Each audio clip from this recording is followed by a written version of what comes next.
dia, Mauro, tudo bom? Bom dia, tudo bem? Estamos aqui no seu dia de folga, né? Que você poderia estar curtindo a família. Estamos aqui, quero agradecer, então, você aceitar a nossa conversa aqui, uma conversa bem informal, para nós comentar um pouco sobre como que é a sua vida, o seu dia a dia, como tudo começou, né? E queria iniciar pedindo, quem é o Mauro? Pensa na minha felicidade, né? Estar recebendo vocês aqui em casa, né? Num momento tão descontraído, tranquilo, né? Nosso dia a dia. Uma manhã tão bonita, um dia tão bonito, né? A nossa bela e formosa Cunhaporã, né?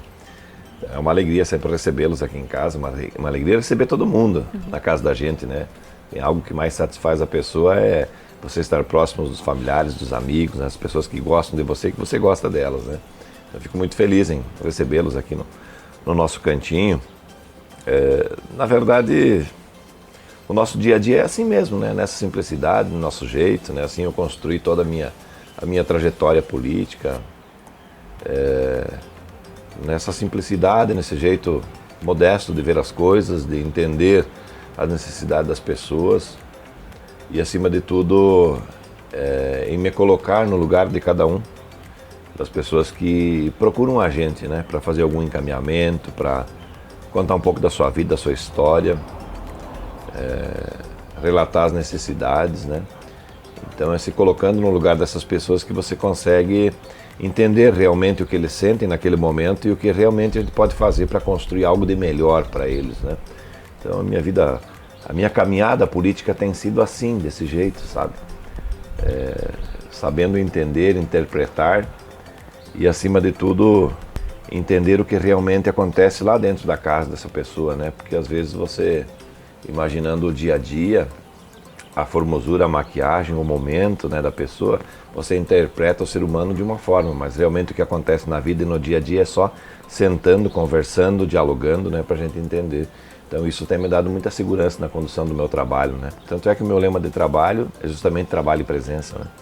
A presença para poder conversar, para poder ouvir, para poder saber entender e o trabalho para encaminhar aquilo que é o necessário, né, para a região, para as famílias, né, para o nosso povo aqui do Extremo Oeste. E o Mauro criança, o que o Mauro pensava ser no futuro? É o sonho de tantas crianças, né? O meu também não é diferente, não. Nasci lá no interior do município de Caibi, na linha São Jorge, né? No tempo das parteiras ainda. Até faz o quê? Uns 3 anos homenagearam as parteiras do município de Caibi. E a minha estava viva ainda, que fez o parto, né? Aquela vez, que me trouxe para o mundo aí, estava viva aí. Eu mandei uma orquídea de presente, me lembro bem. Uma orquídea de presente, porque foi justamente numa terça-feira, se não me falha a memória, e eu tinha que estar na Assembleia. Por causa das nossas sessões, eu não consegui me fazer presente. Naquele momento, é tão importante, quero agradecer, né, pessoalmente, né?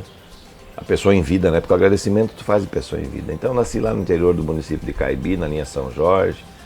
Rodamos muito, sabe, pela nossa região, porque naquele tempo a gente tinha um pequeno espaço lá de terra, lá no interior.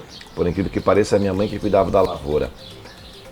O pai ajudava nos finais de semana, mas o meu pai havia comprado um caminhão e estava com o caminhão fretado numa rodovia para puxar asfalto, para fazer a 158, parte da 282. Aí depois dali a gente se mudou lá para o Paraná, Renascença, Beltrão, aquela região ali também, né? E o meu pai ficou com esse caminhão fichado nessa empresa, puxando asfalto e tal. E a gente rodou, aquela minha infância foi... eu lembro que o pai e a mãe sempre contavam, naquele momento ali foram 17 municípios, né? Desde o meu nascimento até meus 6 anos e meio, o pai e a mãe eles mudaram de residência 17 vezes para acompanhar a empresa que fazia asfalto. E naquele tempo o meu sonho era ser cantor. Cantor e músico, né? Eu tinha uma gaita e até na base de Coreba eu tocava umas 3, 4 músicas. Então quando você reunia todos os motoristas em algum lugar, eu ia lá tocar umas 3, 4 músicas com uma gaitinha pequenininha, né? Nossa, saía com a barriga inchada de tanto tomar refrigerante, né? Que eles pagavam refrigerante, né? Para motivar, né? Para continuar tocando e tal. Depois daquele período ali dos asfaltos e tal, a gente veio para Cunhaporã em 78, né? E cá estamos até hoje em Cunhaporã. Minha infância basicamente foi aqui. E o tempo vai passando e a gente vai começando a ver a vida de um modo tanto quanto diferente. Nós saímos da vida do artista, passamos para a vida do esporte. E aí todo o sonho do menino é ser um jogador de futebol, né? Participei muito da vida esportiva do nosso município de Cunhaporã, mas muito mesmo. Muitos campeonatos, carrego até hoje, né, a marca de nunca ter sido campeão no futebol de campo do município, né? Foram 4 finais e 4 segundos lugares no futebol de campo. Mas a minha maior paixão mesmo foi sempre no vôlei, né? Desde bem novo, sempre jogando vôlei, representando o nosso município. Aí uma vez até fui convidado para jogar lá em São Paulo, fomos lá, jogamos em São Paulo, eu e o Leucimar Friedrich, né? O pessoal conhece ele por metro.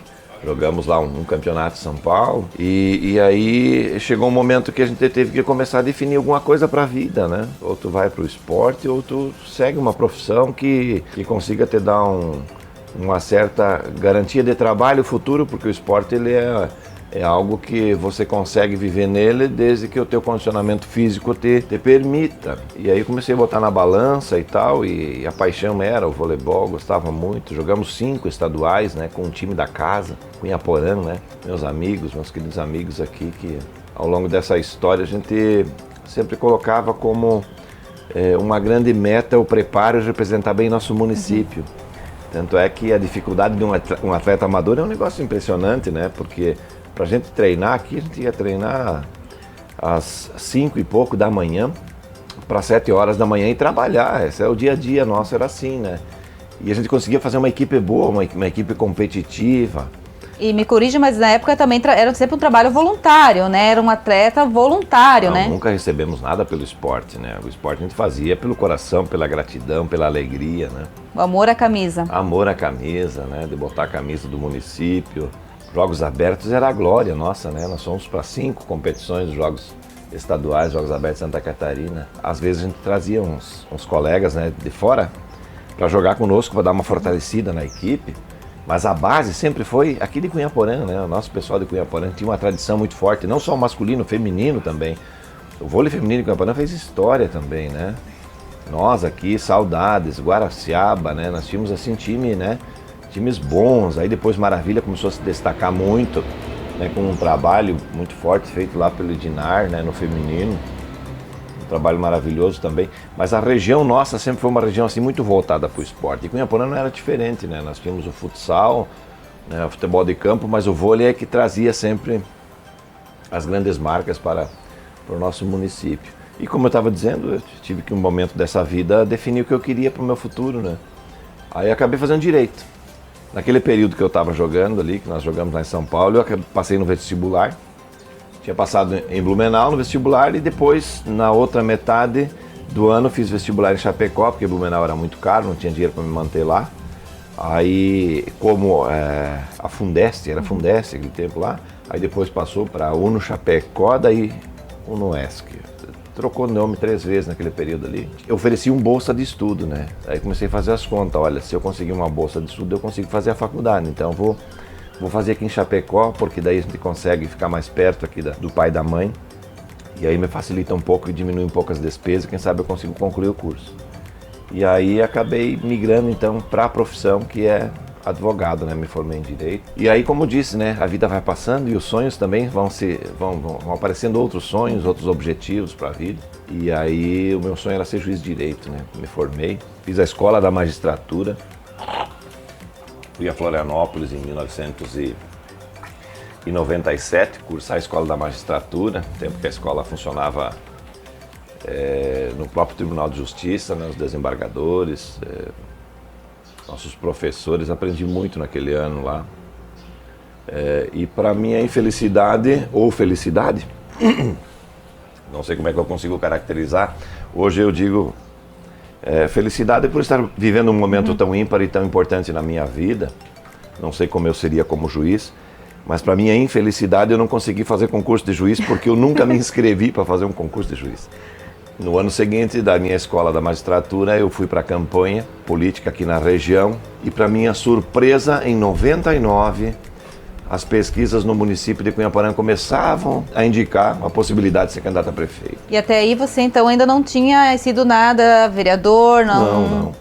Nada assim em específico como liderança, a não ser na escola, no grupo do esporte, na nossa vida, né? Na vida acadêmica também, no grupo, nós montamos um grande grupo aqui dos primeiros, né? Os que abriram a porteira para estudar em Chapecó. A gente começou indo de carro de Maravilha a gente ia com um ônibus de carona de Maravilha a Chapecó. E lá em Chapecó ainda eu pegava mais um ônibus para ir para o centro, para me preparar lá para os cursinhos e tal. E aí dentro desse grupo também a gente exercia sempre uma certa liderança condicionada pelos amigos, né? Olha, abraça você a causa e vai... Então, nada assim na vida política, né? Um cargo na vida política, não. Aí em 99 o nome começou a aparecer com uma possibilidade de disputa para a prefeitura. Era bem novo, né? E aquele projeto foi começando a criar corpo e no ano de 2000 acabei virando prefeito, né? Com 27 anos, virando prefeito da minha... Foi o prefeito mais novo do município? Olha, eu acredito que sim, né? O mais novo e o único gremista até então, né? O único gremista até então, porque depois veio o Jairo prefeito, veio o Banana prefeito, veio a Luzia prefeito, todos colorados. Acho que eu fui o único prefeito do Grêmio no município de Cunhaporã, né? Mas acabei assumindo esse grande desafio de ser prefeito, bem moço, bem novo, né? Implementamos muitas coisas inovadoras também naquele período para mudar um pouco o jeito de fazer política e de fazer as coisas acontecerem. E cá estou até hoje, né, na política. Terceiro mandato de deputado estadual. Sempre tenho agradecido muito a família pela condução, né, por me dar essa segurança de poder fazer política. Você não consegue fazer política sozinho, tem que ter um respaldo de casa, né. A minha primeira filha nasceu no meu primeiro mandato de prefeito, né, a Júlia Maura. A Rafaela Eduarda no segundo mandato de prefeito. E se não fosse a família dar o suporte e ajudar a conduzir, a criar, né, não sei como é que seria, porque a gente vive basicamente fora de casa, né? Eu ia te perguntar, e como que é para você, Mauro, pai? Quando eu estava de prefeito, que foi o nascimento das duas, aí me permitia estar mais em casa toda noite, né? Então a gente vivia esse momento, né? Desde o nascimento, da criação, dos primeiros passos, a gente viveu, né? Depois, em 2011, quando assumi como deputado estadual, que daí as coisas mudaram um pouquinho, né? Porque, mesmo quando candidato, em 2010, um grande compromisso que eles me fizeram assumir em casa, né? Era não mudar a residência se acaso eu fosse me eleger. Por quê? As minhas duas meninas são as únicas netas do pai e da mãe, né? E o sogro e a sogra basicamente criaram, né? Por quê? Porque eram os mais próximos, então quando a gente tinha compromisso, eu ia a Lu, onde é que ia? Sogro na sogra, né? E às vezes em quando lá no pai e na mãe. Mas eles acabaram criando, então eu tive que assumir esse compromisso de não separá-los desse momento, dessa convivência, e até porque foi uma grande opção que eles me fizeram assumir, de criá-los no interior, criá-los num município pequeno, né? Porque a nossa vida aqui, no município pequeno, ela é totalmente diferente, né, da vida de um município de cidade grande. Tem mais qualidade, né? Mais qualidade, mais liberdade, mais momento para interagir com amigos, né, de viver a vida realmente, né? As minhas crianças vão pro ginásio de esportes treinar, futsal, as duas futsal, nenhuma quis jogar vôlei, você acredita? Não puxaram o pai? Nenhuma quis jogar vôlei, as duas querem futsal. Então a gente deu essa liberdade a elas de escolher o esporte que elas preferem. Mas elas vão e sozinhas. Até um desafio, né? Porque as mulheres no futebol, no futsal ali, é um desafio, né? Até um tempo atrás não se ouvia mulheres, né, jogando. Olha, nós somos pioneiros no meu tempo de prefeito. O primeiro campeonato que teve aqui regional de futebol de campo feminino, eu me lembro bem, eu era presidente da Merrius, eu fiz essa provocação com os prefeitos, nós abrimos um campeonato feminino. Quem sabe eu seja culpado hoje delas gostarem mais do futsal, do futebol, do que do vôlei, né? Porque a gente sentia a necessidade de dar essa oportunidade para as mulheres. A gente conhece tantas mulheres talentosas. Olha a Maravilha. Maravilha foi goleira da seleção brasileira, foi goleira olímpica, né? E aqui, do nosso interior, aqui no interior de Santa Catarina, né? Leva o nome da cidade, a goleira Maravilha. Saiu daqui. Naquele período ali nós começamos então a dar esse incentivo e fomentar, né? E eu acho que até esporte. Talvez se dá por ter essa liberdade aqui, como você falou, nós falamos nas cidades menores, nas cidades mais interior, nós ter essa liberdade de poder ir jogar, ter um campinho mais próximo, né? Coisas que numa cidade grande já é um difícil acesso. E essa liberdade que a gente optou por dar essas oportunidades para eles se criarem, como a gente diz, né? Mas vivendo a nossa vida de interior, a nossa vida de município pequeno, essa vida mais com calor humano, né? E falando um pouquinho da sua esposa, como é que foi para vocês quando você foi a prefeito, foi a deputado, como que foi para ela acompanhar você? Porque a gente sabe que para ter uma companheira do lado ali firme e forte também não é fácil, né? E a gente vê que ela desempenha um papel fundamental, acompanhando, dando apoio. Meu Deus, eu me lembro bem ainda quando meu nome começou a aparecer como uma possibilidade de ser prefeito ou de disputar a eleição. E aí eu cheguei com essa ideia, meu Deus do céu. Não, porque na política não, porque na política não vai pra política, porque se for pra política vão separar, porque na política não. E aí você imagina, né? Tem que fazer todo um trabalho de construção, né, dentro de casa, da possibilidade de disputar uma eleição. Porque não é de agora, né? A fama do político ela vem de muitos e muitos anos. E aí quando a pessoa se expõe deste jeito, para ser político, tu não só se expõe como tu expõe a família, tu expõe toda a tua vida para ser avaliada pelo teu eleitor, né? As pessoas falam de tudo, falam do teu capital, falam de coisas que tu nunca viveu na vida, eles te colocam como se fosse teu currículo. É um negócio assim impressionante, né? Mas é o lado ruim da política, mas que a gente precisa conviver e às vezes essas informações, quando elas chegam, a família não sabe recepcionar. Quem tem um pouco do viés político filtra, mas a família nem todo mundo tem o viés político. Então naquele primeiro momento foi algo assim muito difícil, o aceite, né, por parte da Lula, eu disputar uma eleição. Mas a política ela é algo que contagia, ela entra na tua vida e depois para ti sair dela é muito difícil, né? Tem muitas pessoas que falam é uma cachaça daquela bem braba, porque para ti se desfazer dela depois é muito difícil. E aí acabaram gostando, né? A minha mãe era muito politiqueira, minha mãe gostava muito de política. Como que era o nome da sua mãe? Maria Isabel. A mãe gostava muito de política, a vida inteira dela ela fez política, ajudando as pessoas. Não política partidária, dizendo assim, eu sou MDB, eu sou isso, eu sou aquilo, não. A política de servir as pessoas. Né? Humanitária. Humanitária. Eu me lembro muito bem, sabe, no tempo que a gente tinha um pequeno mercado, e aí as pessoas chegavam lá para comprar e não tinha dinheiro para comprar. E aí a mãe dava lá, fazia um ranchinho e dava para a pessoa para levar e anotava no caderno. E eu perguntava, mas mãe, eles não vão ter dinheiro para te pagar, eles nunca vão te pagar. Eles não vão conseguir te pagar. Né? Por que você abre esse caderninho aqui, marca esse fiado aqui, né? Eles não vão te pagar. Tu olhou para aquela criancinha que estava no lado, ela dizia, tu viu a cara de fome dela. Então deixa que fica aqui no caderno, mas pelo menos não vai faltar comida lá dentro da casa deles.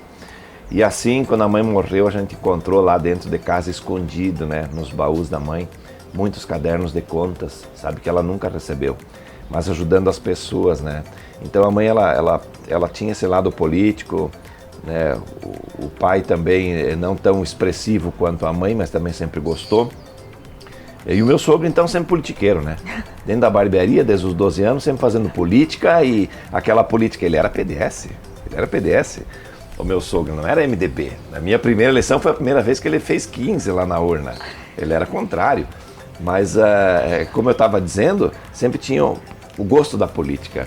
E aí quando eu virei prefeito, se apaixonaram todos pela política, né? Todos vieram junto para dentro do contexto. Na verdade, só aflorou aquele fogo que já tinha, né? Tinha, mas que faltava aquela expressão, né? Aquele momento de compartilhar, de entrar, de vestir, de sentir a política, né? E assim foi com meu irmão, minha irmã adotiva também, que está lá, também sempre gostando, meus cunhados, todos assim, abraçaram a política, abraçaram um momento, né, de eu estar na política, me abraçaram, me ajudaram a conduzir esse projeto todo, e hoje se pedir para eles assim, falar para eles, olha, acho que amanhã eu vou sair da política, vou tocar a vida, já vem um olhar meio torto, assim, meio diferente, né, mas será? Por quê? Porque incorporou, a família incorpora o momento, abraça, e essa que é a parte prazerosa quando você faz, com as pessoas te ajudando, te apoiando, te incentivando para continuar a caminhada. E eu, graças a Deus, tenho isso dentro de casa, tanto pela esposa, minhas duas filhas também, elas gostam da política, vivem o momento do desgaste junto com o pai, né? Muitas vezes vem ali com as mensagens e tal. Pai, agora eu respondo como aqui, pai? Estão pedindo isso, estão pedindo aquilo, estão te xingando aqui, como é que eu respondo? Então, acaba trazendo, sabe, o desgaste para dentro de casa. Mas elas são muito inteligentes, muito espertas, assim, pela formação, pela criação, pelo momento de nascerem dentro da política. Elas estão conseguindo tirar de letra isso e ajudando a fazer esta construção. Então, eu devo muito a eles isso, né? Essa segurança do dia a dia, da minha caminhada, da minha vida pública e política, eu devo muito à família, né? Então, nesse período, de 2011 até então, eu me desloco de segunda a quinta a Florianópolis e quinta-feira eu retorno, mas aí aquilo que a gente estava falando antes, né? Acabo chegando em casa sempre tarde da noite, porque os compromissos aqui na região são tantos. Eu sou um deputado de cidade pequena, então eu tenho que andar muito mais do que alguém que sai de uma base de 15, 20 mil votos na sua cidade. Eu, para fazer 15 mil votos, eu tenho que andar 30 municípios, né, para chegar num montante desse. Então eu visito de 10 a 16 municípios num final de semana. Então assim tem sido o meu dia a dia, minha diária de final de semana, né, esses momentos que eu estou aqui na região.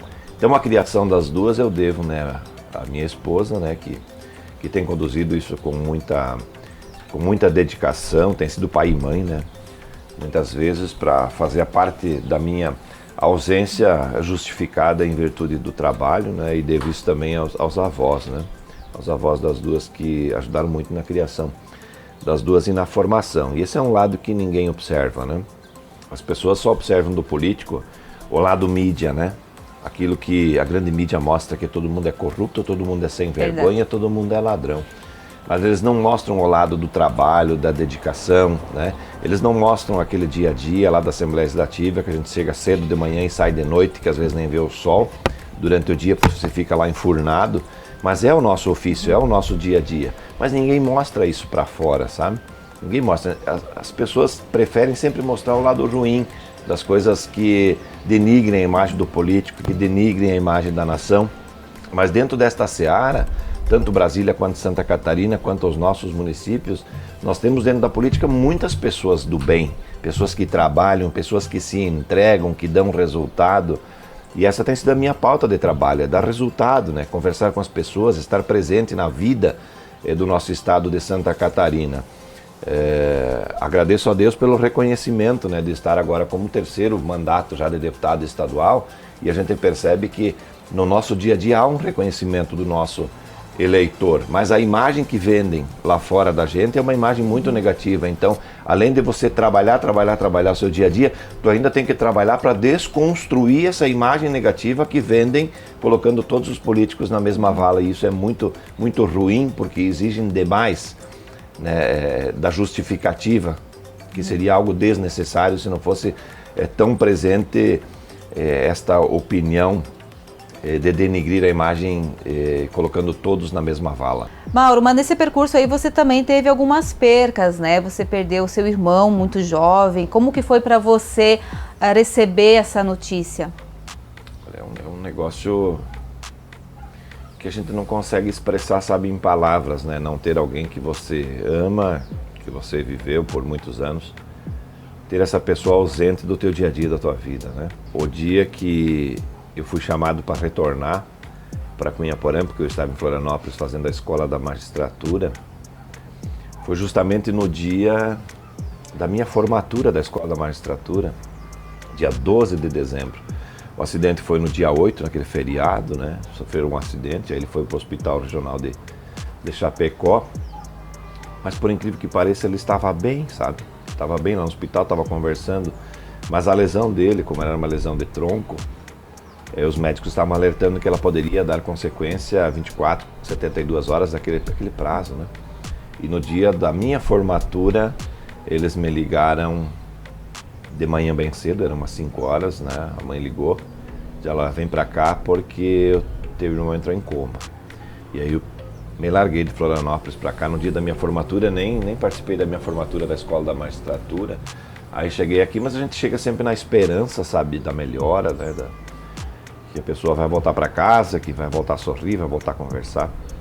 Do dia 12, ele só resistiu mais 3 dias, acabou morrendo no dia 15 de dezembro. Muito triste isso, sabe? Você, embora a gente tenha assim um pouco de segurança por conhecer um pouco da vida, mas esses momentos são momentos que balançam por demais, né? Eles sempre falam que a parte mais triste da vida não é você perder quem te criou, é perder aquele que você criou. Então essa dor a gente sentia no pai e na mãe, né? Uma dor muito forte, né? Uma dor que não tinha como a gente chegar lá e ajudar a diminuir essa dor, né? Por várias vezes, de manhã, de madrugada, a gente escutava os passos da mãe e a gente sabia que ela estava indo para o cemitério, né? Então é um negócio muito triste. Então, para nós foi muito dolorido aquele momento, sabe, de perder um irmão. E depois, para tristeza, ainda perdi a mãe, né? Perdi a mãe nova, com 65 anos. O meu irmão foi com 18 num acidente de trânsito, mas a minha mãe foi num câncer repentino, né? Um tumor cerebral. Durou 6 meses e meio desde que a gente diagnosticou. Foi naquela nossa eleição de 2014. E parecia que naquele momento ela estava dando os traços assim, na despedida, porque no dia que a gente foi comemorar aquela eleição, foi a eleição que até hoje eu fiz a maior votação, foi 54 mil votos, a gente sentia nela assim que alguma coisa estava diferente nela naquele momento ali da eleição. Mas era o tumor que já estava afetando um pouquinho, e até ela insistia para ir junto em cima da caminhoneta no dia do desfile da eleição. Eu disse, não mãe, porque a caminhoneta não é muito perigoso. Deixa que eu vou ali, mais uma outra pessoa ali, a gente se segura direitinho, a senhora vai no carro. E naqueles dias que se seguiram, ela foi só decaindo, até o momento que a gente fez a consulta e aí diagnosticamos, né, que ela tinha câncer, ficou 6 meses e meio. Eu e o meu irmão, a gente se desdobrou com os cuidados, né, no final de semana, quando eu voltava de Florianópolis, eu ia lá, cuidava dela, tanto no hospital quanto esteve em casa, porque a gente sentia no olhar dela, assim, que ela não gostava de um estranho fazendo o trabalho de cuidados, né, de limpeza, de higienização dela.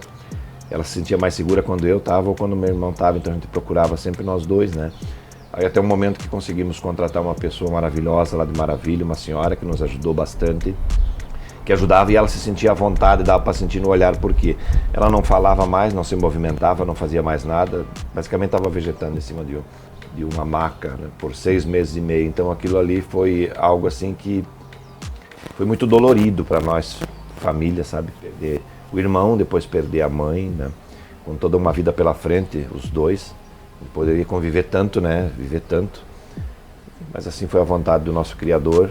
Com certeza ele teve naquele momento um plano melhor para eles, um projeto melhor para eles, e onde eles estão orando por nós, torcendo por nós, e acredito que o meu dia a dia, os meus passos dentro da minha vida, tanto privada quanto política, vem pelas bênçãos deles lá de cima, nos guiando e nos ajudando nessa caminhada. Com certeza ela está te abençoando de lá e muito orgulhosa de você, né? Não tenho dúvida disso. E ouvindo a sua história aqui, a gente pode perceber que vocês têm uma história de ligação com todo o estado aqui já desde de jovens, né? Você falou do seu pai, que trabalhou ali nessas rodovias, nessas BRs. E hoje você, como presidente da Alesc, como é que você sente se chegar lá em cima e saber que você pode estar ajudando aqui diretamente? Primeiro que eu nunca me imaginava prefeito. E esse meu povo aqui, que eu devo muito a eles, né, que é o cunhaporense, me conduziu à prefeitura por 2 vezes. E depois a região também, abençoada por um trabalho que já vinha sendo feito naquele período pelo Erneus, né, que era o deputado que representava a região. Acabei entrando nesse espaço, né, com a saída dele como deputado, sobrou um espaço, e política é ocupação de espaço. A região acabou me dando esse respaldo para a gente conduzir, né, os trabalhos como deputado estadual, atender a nossa região. A reeleição era algo assim que eu imaginava difícil, muito difícil, mas ela aconteceu, e aí foi o 3º mandato.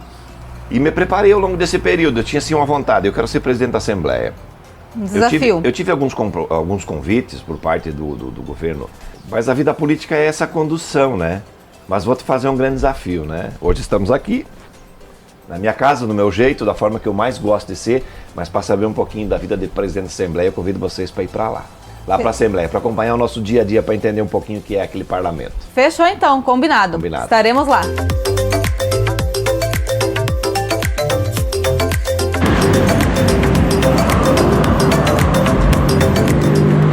onde estamos?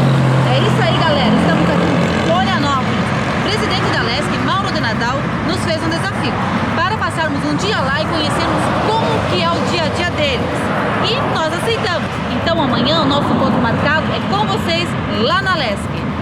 Estamos hoje aqui na Assembleia Legislativa do Estado de Santa Catarina para mostrar um pouco como funcionam os trabalhos por aqui. Então, venha com nós, acompanhe as nossas reportagens, que estaremos aqui para mostrar para você um pouco do dia a dia.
tanto interna quanto externa.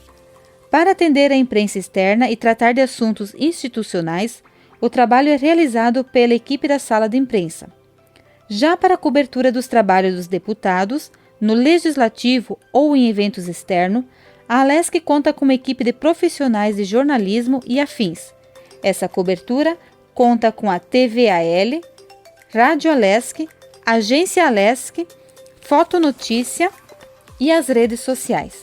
Cada veículo conta com um espaço próprio para produção, gravação e execução das suas tarefas. O Centro de Memória, criado em outubro de 1999, visa preservar e difundir a produção legislativa composta por documentos originais, produzidos a partir de 1835, época da Assembleia Provincial. O setor serve para consulta tanto do servidor como para visitantes.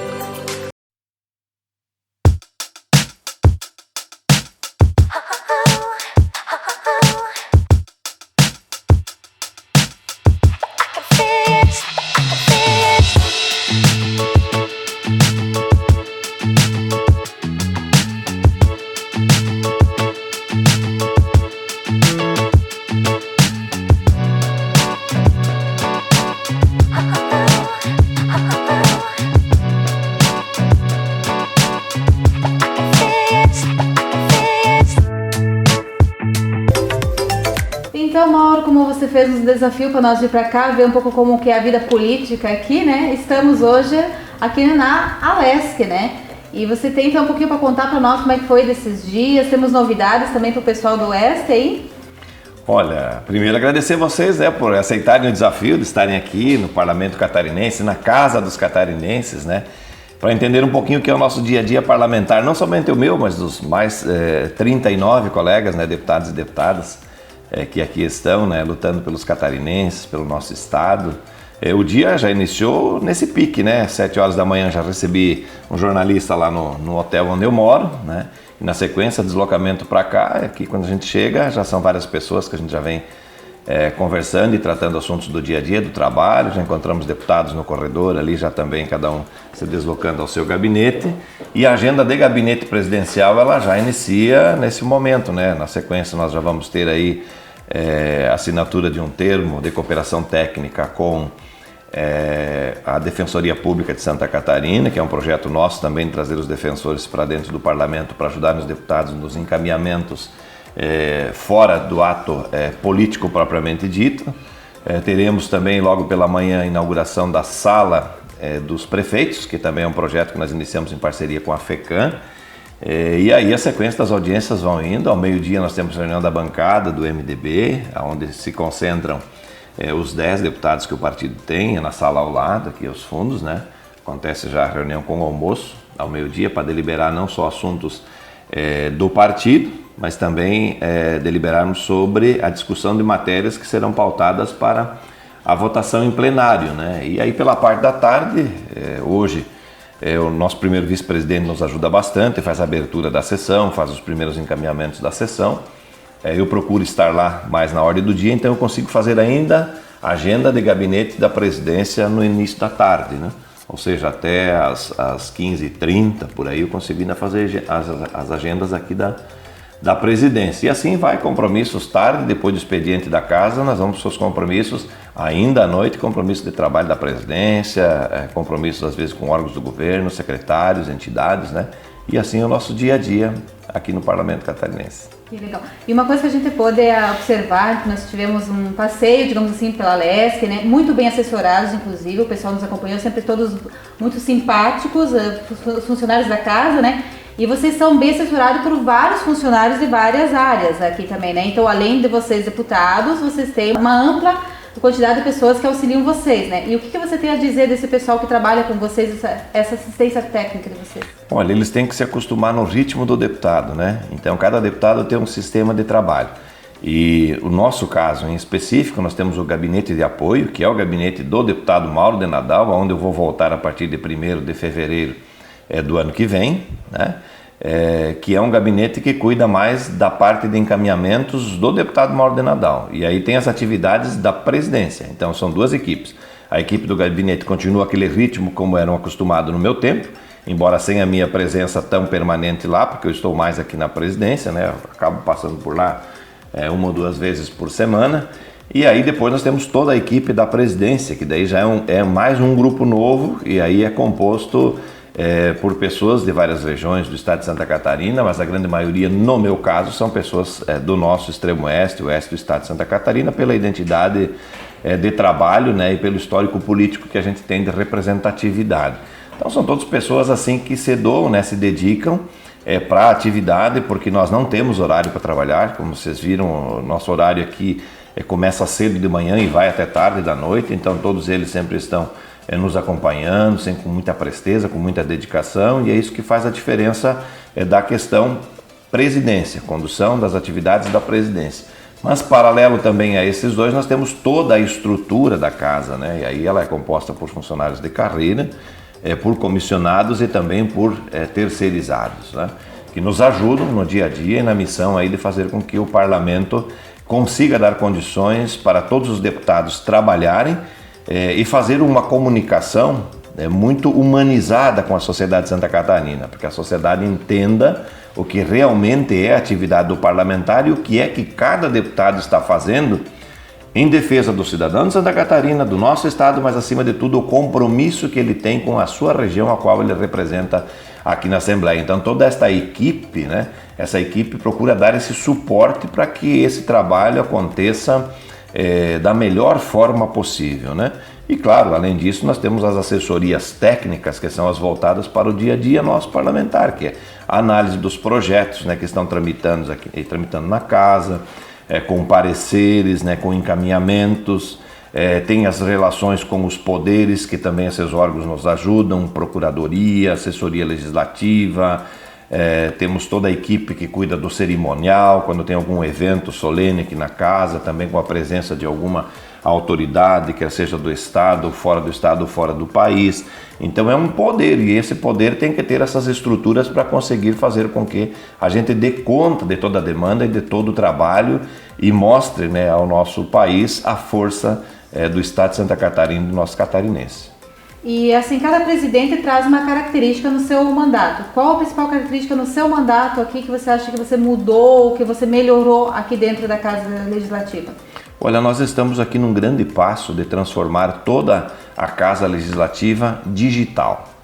Então esse é um grande desafio, uma etapa nós já vencemos ao longo deste ano, e a outra eu acredito, eu já dei prazo até metade do mês de novembro para a gente concluir, que é a parte digital dos processos de projetos, né? A votação e a tramitação de todas as matérias, que é um pouquinho mais complexa esta parte, mas já está em estudo, em andamento, né? E sendo toda a casa digital, nós estaremos através de um celular dando condições para que o deputado acesse qualquer projeto, qualquer informação importante do interno, né? Uma transparência extraordinária vai ser isso. E além disso também estamos cuidando de um grande projeto que vai interligar as informações da Assembleia Legislativa com a vida dos nossos municípios, com o acompanhamento do Ministério Público e do Tribunal de Contas. Então são mais informações que vão possibilitar ao deputado exercer com mais segurança e mais certeza a sua atividade parlamentar. Então eu caracterizo isso como um grande ganho ao longo deste período que eu estou passando aqui como deputado. E uma outra característica que é minha por natureza, né? O pessoal até brinca comigo aqui que sou muito mão de vaca, né? Mas na verdade o mão de vaca quer dizer econômico, né?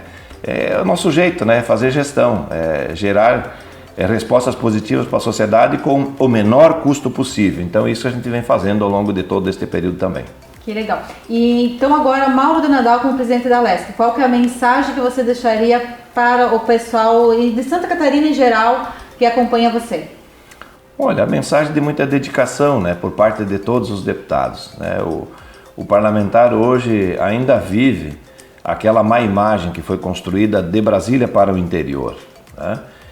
E o que é que a gente busca mostrar para a sociedade? Que nem todo mundo é igual, que nós temos muitas pessoas, principalmente no meio político, muitas pessoas, que é a grande maioria, pessoas do bem, pessoas que querem trabalhar, que querem dar resultado positivo, pessoas que se preocupam verdadeiramente com o cidadão brasileiro, com o cidadão catarinense, né?